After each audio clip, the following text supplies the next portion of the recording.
Misión Liderazgo Emanuel. Buenos días, Dios los bendiga. En Misión Liderazgo Emanuel hemos venido publicando cada domingo unas enseñanzas de vida.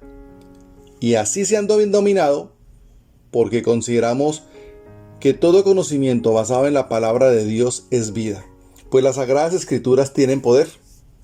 Es una palabra que corresponde a la voz de Dios, pero que a su vez estas corresponden a nuestras 16 verdades fundamentales en las que como ministerio de evangelización creemos.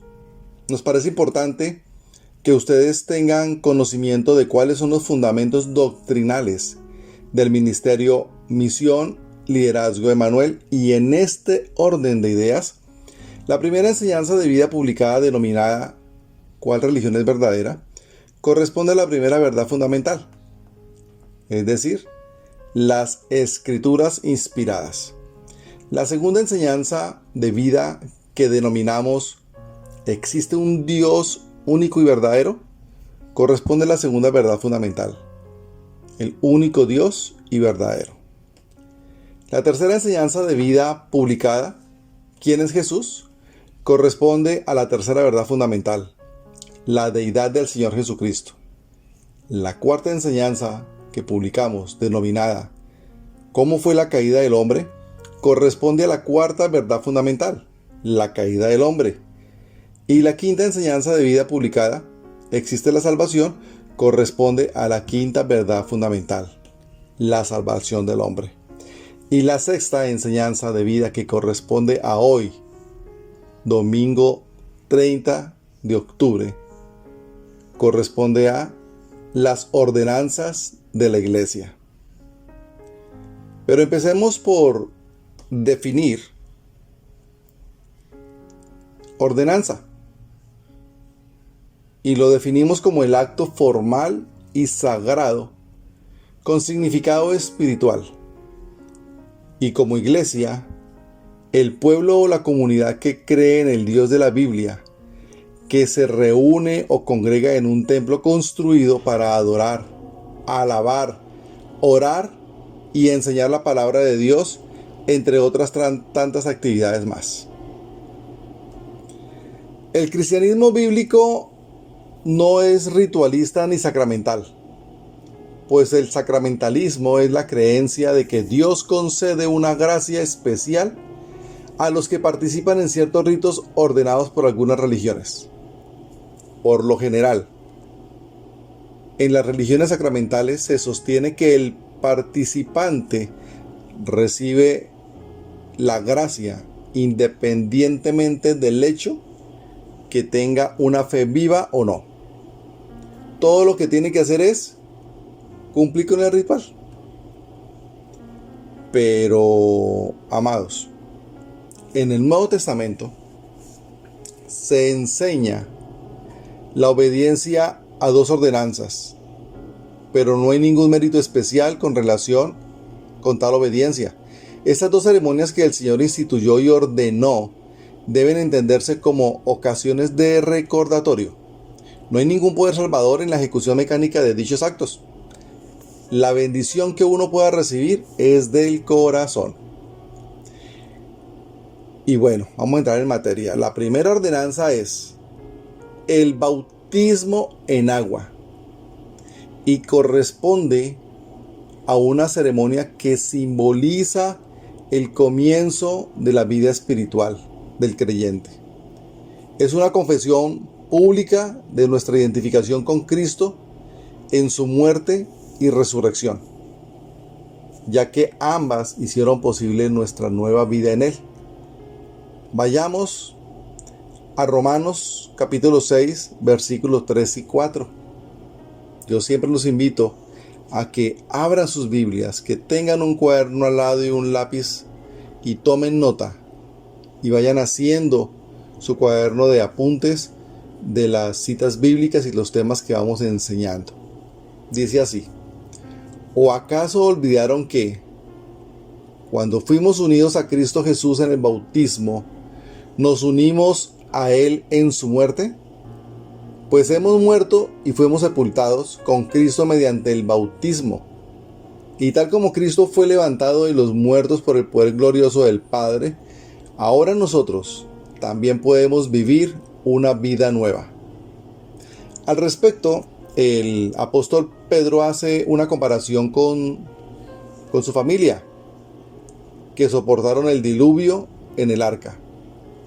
Esos que desobedecieron a Dios hace mucho tiempo, cuando Dios esperaba con paciencia mientras Noé construía su barco, solo 8 personas se salvaron de morir ahogadas en ese terrible diluvio. El agua del diluvio simboliza el bautismo que ahora nos salva a nosotros.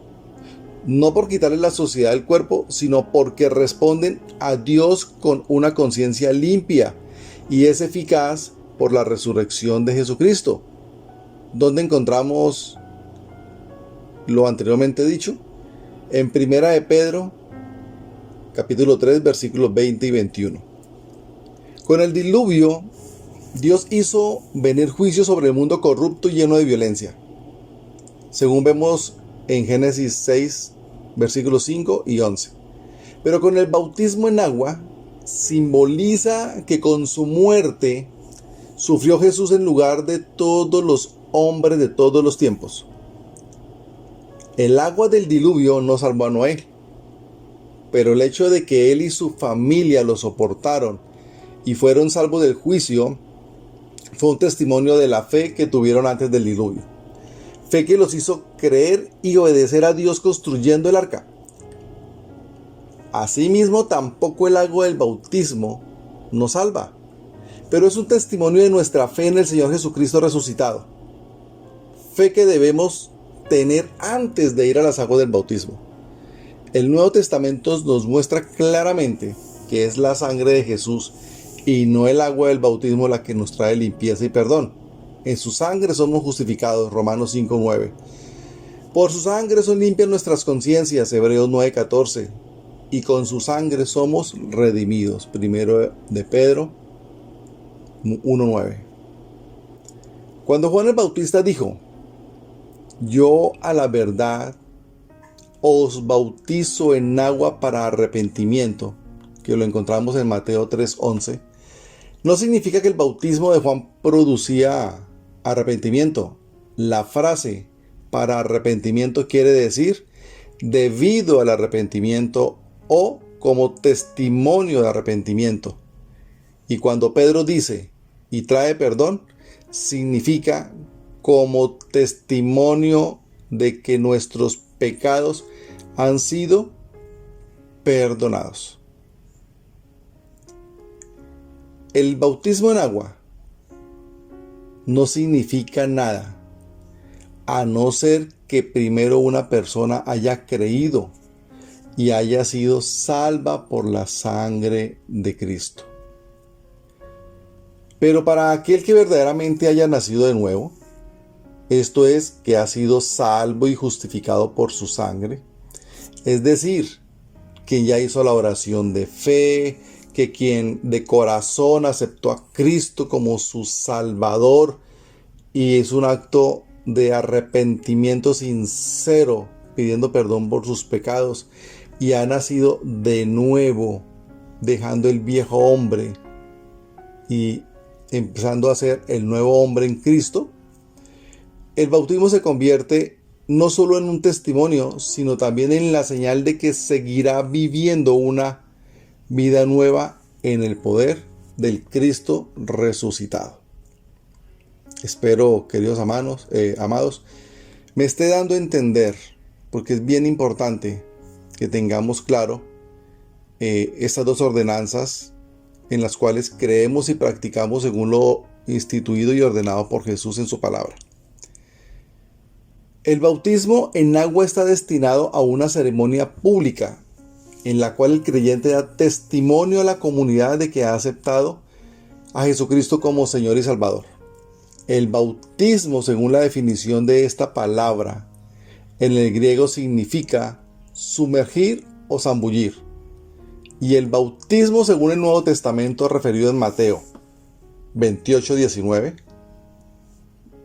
abro comillas, bautizándolos en el nombre del Padre, del Hijo y del Espíritu Santo. En conclusión, con respecto a ese tema, las Escrituras enseñan las ordenanzas del bautismo en agua por inmersión. Deben bautizarse todos los que se arrepienten y creen en Cristo como Señor y Salvador. De este modo declaran ante el mundo que han muerto con Cristo y que también han resucitado con Él para andar en una vida nueva. Esto, para que ustedes tengan referencias bíblicas, esto que hemos explicado con respecto a esta ordenanza, referente al bautismo en aguas por inmersión, significa que nosotros debemos sumergirnos en el agua, como acto simbólico de que estamos muriendo en ese viejo hombre pecaminoso. Y cuando volvemos a salir, representa de manera simbólica que hemos nacido nuevamente, que hemos resucitado juntamente con Jesús. Y las referencias bíblicas las voy a mencionar para que ustedes tomen nota y las confirmen. Mateo 28:19, Marcos 16:16, Hechos 10:47 y 48 y Romanos 6:4 son el respaldo bíblico de lo que estamos aquí enseñando. La segunda ordenanza hace referencia a la Cena del Señor.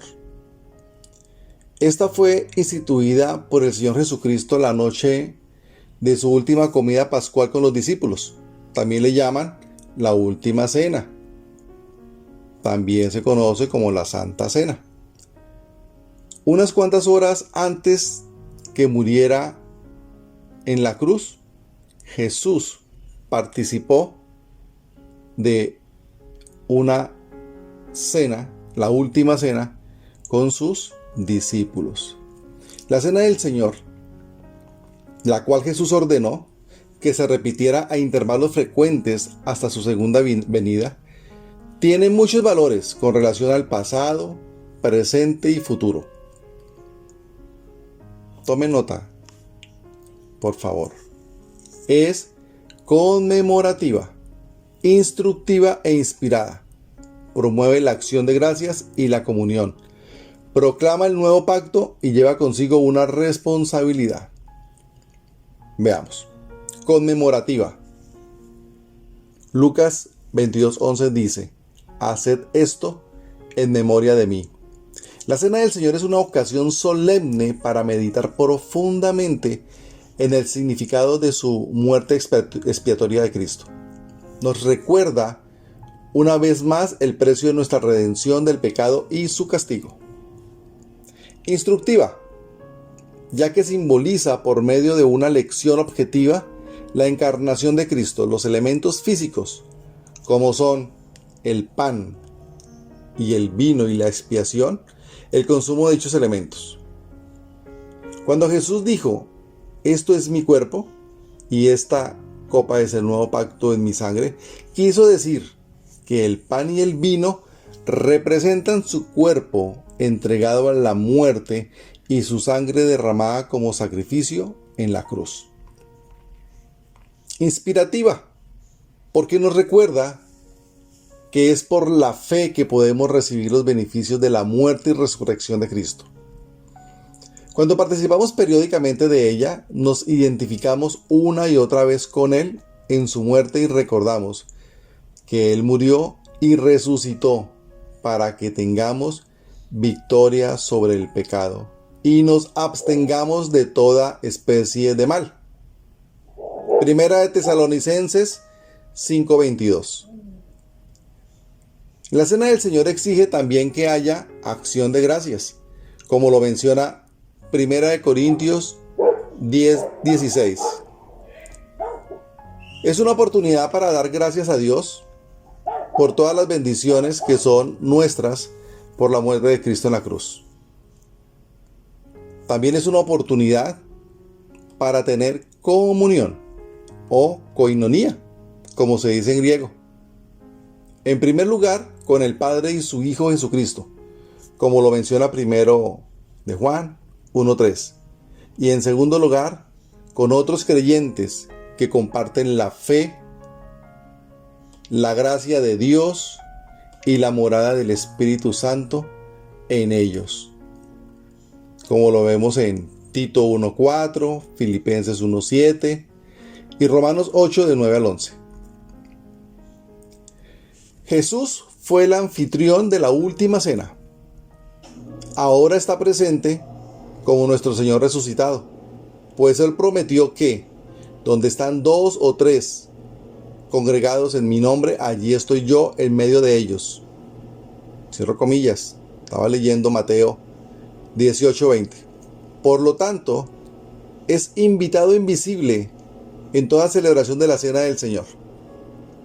Amados, queridos amigos y amigas, cuando nosotros participamos de la cena del Señor, confesamos nuestro propósito de hacer que Jesús sea el Señor, hacer su voluntad, tomar nuestra cruz cada día para seguirlo y cumplir la gran comisión.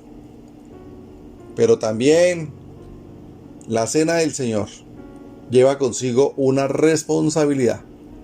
En 1 de Corintios 11, versículos del 27 al 34, Pablo nos recuerda que debemos de guardarnos de participar en ella indignamente.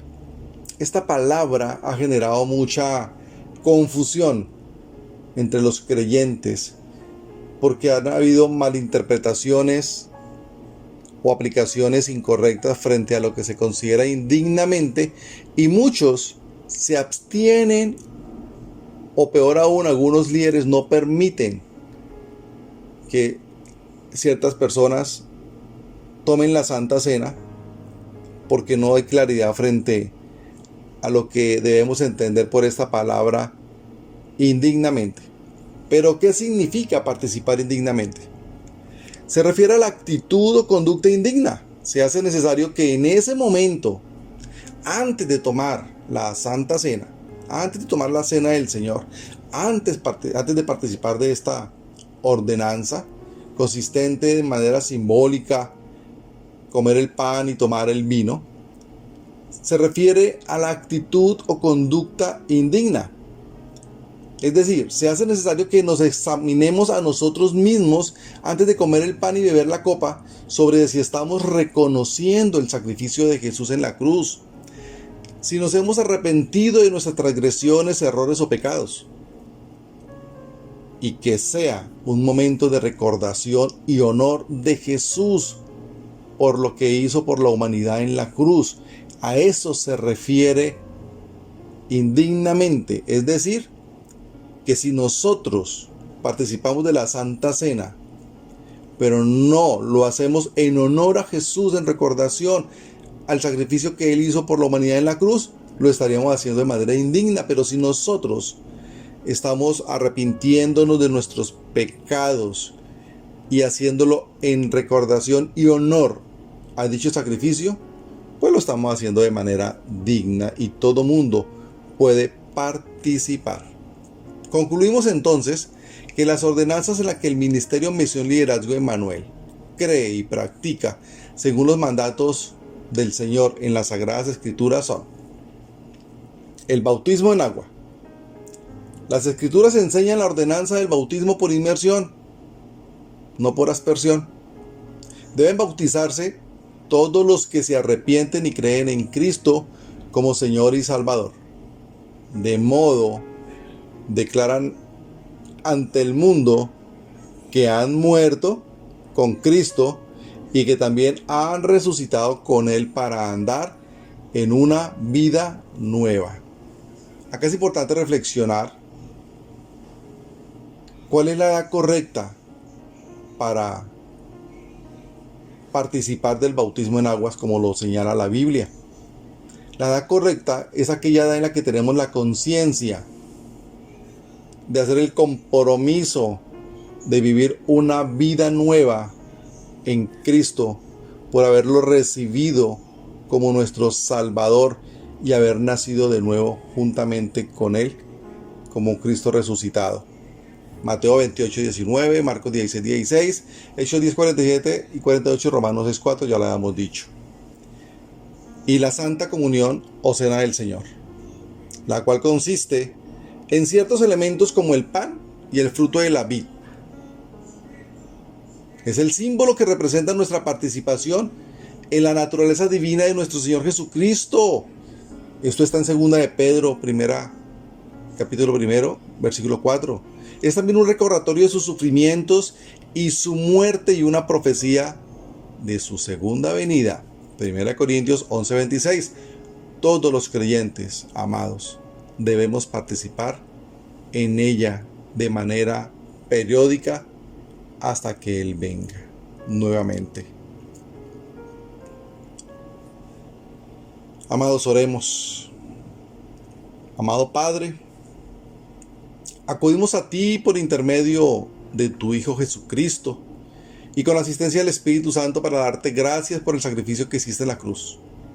Entregaste tu cuerpo y derramaste tu sangre para salvarnos del pecado y de la muerte y darnos vida eterna. Declaramos que reconocemos y aceptamos en obediencia las ordenanzas del bautismo en aguas y la cena del Señor. Te pedimos que reveles a nuestras vidas esta necesidad y aparejes la posibilidad de bautizarnos bajo la sumersión en aguas.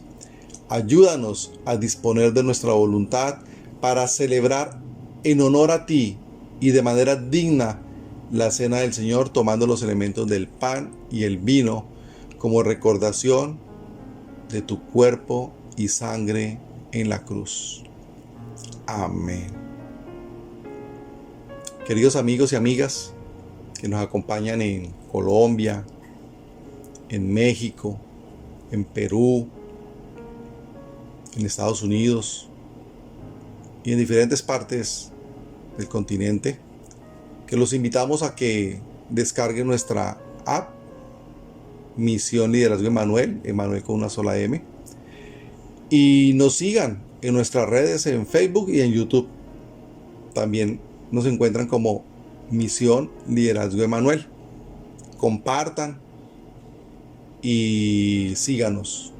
Bueno, seguimos al Señor Jesucristo, pero cuando decimos seguir, no lo malinterpreten, es que nos acompañen en ese trabajo de evangelización.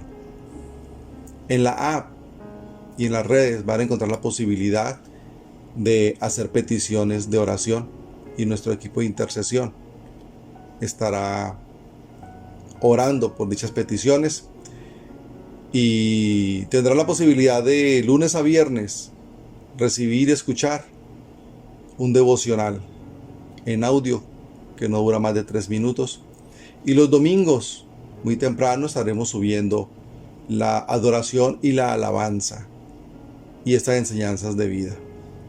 Dios los bendiga.